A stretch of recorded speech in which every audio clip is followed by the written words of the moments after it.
शिवबा राजा, फक्त शिवबा राजा. होय, नमस्कार, मी लावण्य पंकज नांद्रे, इयत्ता 9वी येथील विद्यार्थिनी. सर्वप्रथम तुम्हाला सर्वांना शिवजयंतीच्या मनपूर्वक शुभेच्छा.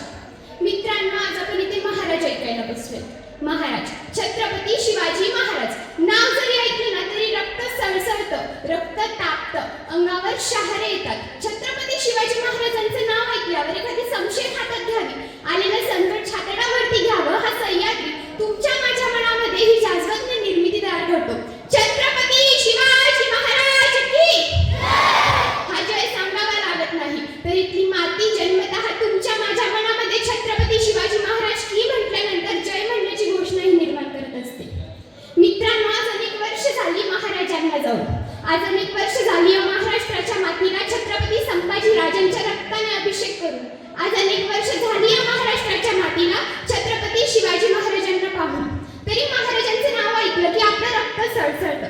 आपण कधी महाराजांना पाहिलं नाही, आपण त्यांना पाहिलं फक्त कुठल्या तरी फोटोत, कुठल्या तरी मूर्तीत, कुठल्या तरी चित्रपटात. हो ना, ज्या माणसाला आपण पाहिलं नाही तरी त्याचं नाव ऐकल्यावर आपलं रक्त सळसळत असेल, मग विचार करा ना, ज्यांनी महाराजांना पाहिलं असणार त्यांचं काय होत असणार. राजा आपल्यासोबत घोड्यावर बसलाय, राजा आपल्यासोबत गनिम करतोय, राजा आपल्यासोबत गोरगरिबाची भाकरी खातोय, राजा आपल्यासाठी मरायला तयार आहे. अरे होय, राजा आपल्यासाठी मरायला तयार आहे ना, मग आपणही राजासाठी मेलं पाहिजे. म्हणून या महाराष्ट्रातल्या मातीतील 12 पद्धतीदार पद्धतीतली जातीतील लोक उभी राहिली. त्या लोकांच्या हातात ज्या माणसाला तलवार दिली व स्वराज्याच्या रक्षणासाठी पुढील पिढी उभा केली, त्या महाराजांना आपण आपले प्रेरणा स्रोत मानतो, तेही अभिमानानं आणि स्वाभिमानानं. मित्रांनो, एक कवी आहेत, फार सुंदर म्हणतात की शिवबा मुलाला म्हणायचं. मला असं वाटतं, अर्थातच त्यांना असं वाटतं की जिजाऊंच्या पोटी जन्माला आलेलं निरागस बाळ म्हणजे शिवबा. इंग्रज, डच, फ्रेंच यांसारखा अत्याचाराचा कर्दळ काळ म्हणजे शिवबा. एकीकडे संयमाचा घात म्हणजे शिवबा आणि सळसळत्या रक्ताची लाट म्हणजे शिवबा. सळसळत्या रक्ताची लाट म्हणजे शिवबा. आम्हा मर्द मावळ्यांना आलेली माणुसकीची जाण म्हणजे शिवबा. तुमचा, माझा आणि अखंड हिंदुस्थानाचा बाप म्हणजे शिवबा, बाप म्हणजे शिवबा. मित्रांनो, महाराजांच्या काळी ना एक लहान पोरगं होतं. ते एका शेतकऱ्याला विचारतं की असा कोणी माणूस आहे का असा कोणी माणूस जो कलाकारांचा सन्मान करतो. शेतकरी म्हणाला, होय आहे ना, छत्रपती शिवाजी महाराज हे नाव आहे त्यांचं. तो मुलगा म्हणाला, एकदा मला फक्त एकदा महाराजांना भेटायचंय, त्यांना डोळं भरून बघायचंय. शेतकरी म्हणाला, अरे होय, मग राजा तुला रायगडावर भेटतील. ते बारकं पोरगं कडाकपर्यंत पळत गेलं आणि रायगडाच्या पायथ्याशी गेलं. पायथ्याशी त्यांना भेटले सेनापती, अर्थातच महाराजांचे प्रिय. सेनापतींनी त्यांना प्रश्न केला, काय काम काढलंस? तेव्हा तो मुलगा म्हणाला, काय नाही, राजाला भेटायचे, छत्रपती शिवाजी महाराजांना एकदा डोळं भरून बघायचे. सेनापती म्हणाले, काय काम करतोस तू? तेव्हा तो मुलगा म्हणाला, मी गाणं लिहितो, उत्तम कविता लिहितो. सेनापती म्हणाले, गाणं लिहितो, कविता लिहितो, मग महाराजांवरती एखादं गाणं लिहिलंच असणार की. तो मुलगा म्हणाला, अरे नाही बा, लक्षातच नाही राहिलं. तेव्हा सेनापती म्हणाले, मग एक काम कर, 10 दिवस रायगडाच्या पायथ्याशी थांब आणि महाराजांवरती सुंदर असं गाणं लिही. त्या मुलाने सेनापतीचे म्हणणे ऐकले व 10 दिवस रायगडाच्या पायथ्याशी थांबला आणि महाराजांवरती सुंदर असं गाणं लिहिलं. 11व्या दिवशी तो सेनापती आतकडे आला व म्हणाला, मी महाराजांवरती गाणं लिहिलंय. सेनापती म्हणाले, ऐकव. तो मुलगा गाणं ऐकवू लागला. सेनापती म्हणाले, खूप छान, आतापर्यंत महाराजांवरती एवढं सुंदर गाणं कुणी लिहिलं नाही, ते तू लिहिलंस. मित्रांनो, महाराजांच्या आयुष्यातील हे एकमेव गाणं आहे, जे गाणं आजही ऐकलं ना अंगाला शहारे येतात, अंगातील रक्त शुभा शुभा नावाने जयघोष करत राहतं जेव्हा आपण हे गाणं ऐकत असतो. सेनापती म्हणाले, चल तुला राजाची भेट घालून देतो. तो मुलगा आणि सेनापती दरबारात गेले. सेनापतींनी राजाला सांगितले, राजा, तुमच्यावर उत्तम गाणं लिहिलंय. तेव्हा राजे म्हणाले, ऐकव.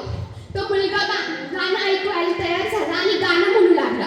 ते गाणं म्हणजेच, इंद्रजमी जंब पर बाळव सुवंब पर रावण संधंब पर रघुकुल राजे पौन बरी बाह पर संकुसती नाह पर जो सहस बाह पर राम विजराजे दावा ध्रुव दंड पर चीता मृग झंड पर भूषण वितुंड पर जैसे मृग राजे तेज तमांस पर कन्नजिमी कंस पर तो मलिच्छ कंस पर शेर शिवराज हे शेर शिवराज. मित्रांनो, त्या कवीचे नाव होते कविभूषण. महाराज म्हणाले, वा कविभूषण, काय सुंदर गाणं लिहिलं, बोल तुला काय बक्षीस पाहिजे.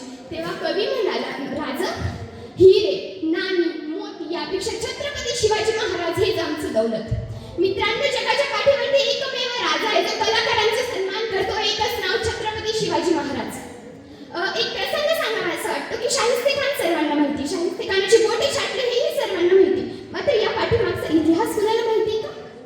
तर ऐका, जेव्हा शाहिस्ते खानाची बोटे महाराजांनी छाटली, शाहिस्ते खान इकडे तिकडे पळत होता, तेवढ्यात त्याची बहीण त्याच्याकडे आली व म्हणाली, हुजूर गजब हो गया, होने लगा सिवा, मेरी छोटी बेटी को उठा कर ले गया. तेव्हा शाहिस्ते खान तिला म्हणाला, चुप करो. तेव्हा ती आरडाओरडा करू लागली व शाहिस्ते खान तिच्यावर ओरडला, अरे चुप करो वो शिवा, किसी उंगली काट सकता है, किसी की गर्दन मांज सकता है, मगर किसी औरत या बेटी पर हाथ नहीं डाल सकता.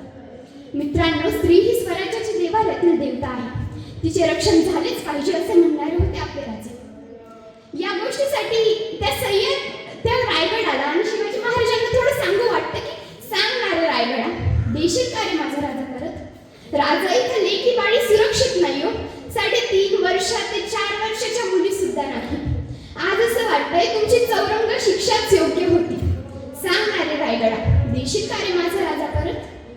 मित्रांनो, 3 एप्रिल 1680 रोजी महाराजांचे निधन झाले. ते क्षण अविस्मरणीय आहे. ती गोष्ट सहन करणारी अजिबात नाहीये. जेव्हा महाराजांचे निधन झाले ना, तेव्हा अनेक सरदार येत होते. त्यातला एक होता हिरोजी फर्जंद. कदाचित हिरोजी फर्जंद म्हटला असेल की उठा ना राजा, आज या दरबारात तुमचे वस्त्र घेऊन झोपण्याची संधी मिळाली, आता तुमच्या मृत्यूच्या जागी झोपण्याची संधी मिळेल का? उठा ना राजा. मित्रांनो, 50 वर्ष, मात्र 50 वर्षांचं आयुष्य महाराजांच्या वाटेला आलं होतं. त्यातली 10 वर्ष बाळपणात गेली, 10 वर्ष रणांगणावरती युद्ध खेळण्यात गेली, उरली फक्त 30 वर्ष.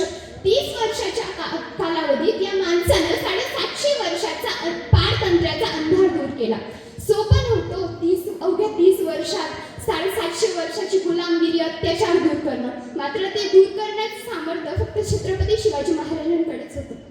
जेव्हा महाराजांची निधनाची बातमी ही औरंगजेबाला कळाली, तेव्हा तो सिंहासनावरून उतरून खाली आला व नमाज पडू लागला आणि म्हणाला, हे खुदा, तेरे जन्नत के दरवाजे खुले रखना, तेरा नेक बंदा तेरे पास आ रहा है, माँ बहनों की इज्जत करने वाला शेर शिवा तेरे पास आ रहा है.